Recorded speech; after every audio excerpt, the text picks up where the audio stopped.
Why the social contract must become the technosocial contract. October 19th, 2021 by Tom Philbeck.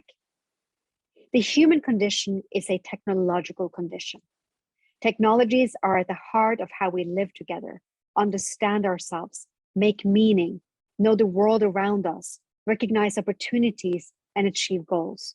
They emerge within a milieu that reflects the aspirations and imagination of the time. The roots of the words technology and technique, techne, translates roughly from ancient Greek as the art or craft. Technologies, in this sense, are craft, a shaping of the world in line with societal priorities. And this crafting of the world through machine learning, engineering choices, and technical parameters exerts a reciprocal influence on individuals and communities. Techne imitates life, and life imitates techne, as it were. Some experts are calling for a re-examination of the social contract precisely because of the ways particular technologies influence and challenge societal norms, from standards of equality to democratic principles and foundations. Considering the social contract as a social phenomenon alone, however, is not enough.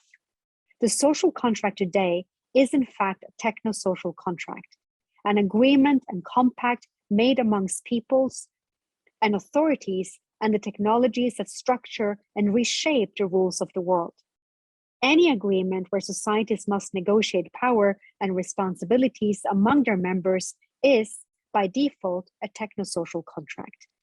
It is only with and through technical means that power, responsibilities, and commitments between individuals, governments, and organizations can be issued, carried out, and observed. Philosophers have discussed a social contract from many perspectives, but ostensibly, it is an agreement among groups of people wherein their well-being is preserved through their total commitment to the whole, thus establishing the basis for government. But what happens to such a contract when society is technologically mediated, not by tools owned freely by individuals, nor by assets held collectively by governments, but by virtual landscapes of data and information ultimately owned and managed by corporations? After all, corporations have very different obligations than governments. The technological mediation of society via corporate custodians of digital real estate and emerging technological capabilities means that these corporations belong in the conversation as well. While politics and its ability to reshape public service priorities was the predominating influence on social structure, the social contract could be underpinned by an assumption that government obligations, including providing safety, basic utilities, and other services to citizens, on the condition that the citizen conform to the rule of law. Now that technologies and platforms are outpacing the capacities of governments to even comprehend them, while at the same time generating unparalleled economic power and ruling over their own virtual geographies, what happens to these assurances of safety, service, and measures of social care?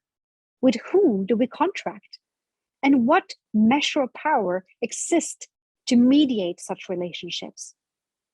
If the last decade was about building awareness that technologies were driving deep structural change, the next decade must be about working together to craft the technosocial contract wisely, in a fashion that doesn't diminish or degrade the hard-won foundations of rights and liberties that took centuries to put in place. The questions left to us in this technosocial milieu are: what purposes and whose priorities will define this technosocial contract? What do the cascading effects of 21st century technologies mean in terms of, as T.M. Scanlon asked in his 1998 book of the same title, what we owe to each other? In this era, what companies overseeing communities larger than entire nations, how will we proceed? Which principles will guide these technologies in virtual environments? Which priorities shall prevail when there is conflict between shareholder value and stakeholder value, profit maximization, and societal well-being? If societal well-being is to be a guiding star, changes need to be made with swift action towards responsible governance. As mentioned earlier, the difference between corporate and governmental obligations is at the heart of potential conflicts with governmental systems and democratic ideals. The third installment of the Technosocial Contract blog series will examine the ways platforms create challenges for enabling conditions of democratic society. It is essential to establish and clarify the rules for technologies and to prioritize the rights, liberties, and safeties, not merely of consumers, but citizens. This is where the proverbial rubber meets the information superhighway, where we ask what government and governance is really for while staring into a pervasive technological future. Are the current norms putting people at stake, allowing more fragility and greater precariousness, when the priority is to make our societies robust, resilient, and prudent?